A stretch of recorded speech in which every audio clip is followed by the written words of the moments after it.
Les harnais sont conçus pour retenir les travailleurs en cas de chute. Pour être efficace, il faut avoir le bon harnais pour la tâche. Il doit être en bon état, de la bonne taille et bien ajusté. Il faut choisir son harnais selon sa taille et son poids. On pourrait être gravement blessé en portant un harnais trop petit ou trop grand. L'idéal, c'est que chaque travailleur ait son propre harnais. Ça permet de garantir que le harnais est ajusté à sa taille, adapté à sa morphologie et d'assurer un meilleur suivi. Il faut connaître les composantes du harnais pour être capable de les identifier et les ajuster.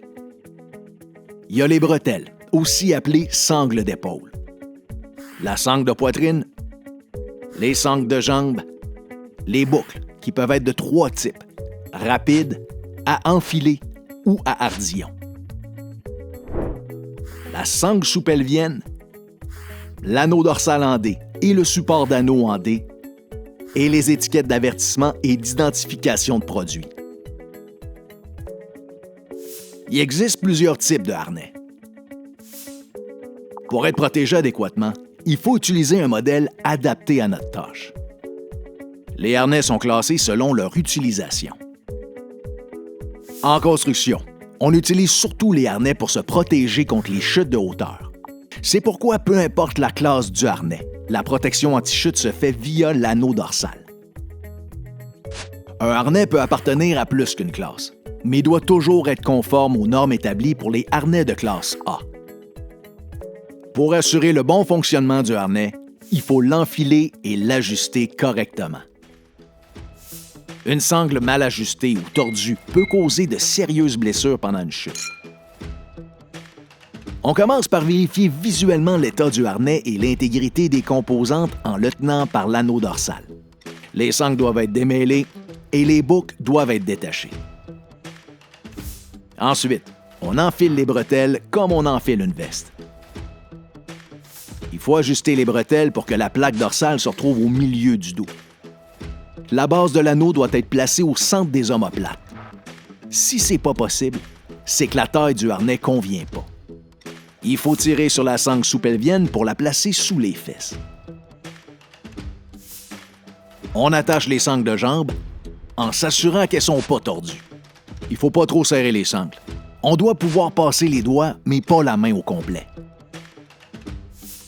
Il faut boucler et tendre la sangle pectorale pour qu'elle se trouve au centre de la poitrine. Il faut faire bien attention, parce qu'une sangle trop haute peut nous étrangler lors d'une chute et on peut sortir de son harnais si la sangle est trop basse. Notez qu'on porte toujours son harnais par-dessus ses vêtements.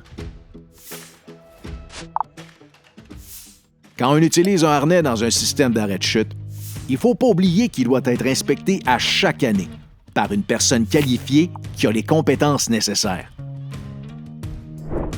Souvenez-vous que la durée de vie dépend de l'usure et des conditions d'utilisation. Quand un harnais ne sert pas, accrochez-le pour qu'il puisse sécher avant de le ranger. Il faut le garder dans un endroit sec, à l'abri du soleil, loin des produits chimiques et des outils ou matériaux coupants. N'oubliez pas qu'on n'utilise jamais un harnais qui a été porté pendant une chute. Le harnais et toutes les composantes qui ont subi la chute doivent être retirées du service.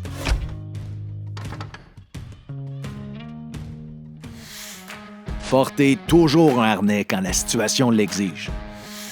Assurez-vous qu'il est de la bonne taille, qu'il est bien ajusté et en bon état. Et utilisez-le toujours avec une liaison d'arrêt de chute et un système d'ancrage conforme. Sinon, vous êtes mal protégé contre le risque de chute. Si vous avez des questions ou avez besoin d'aide, les conseillers de la PCHQ sont là pour vous aider.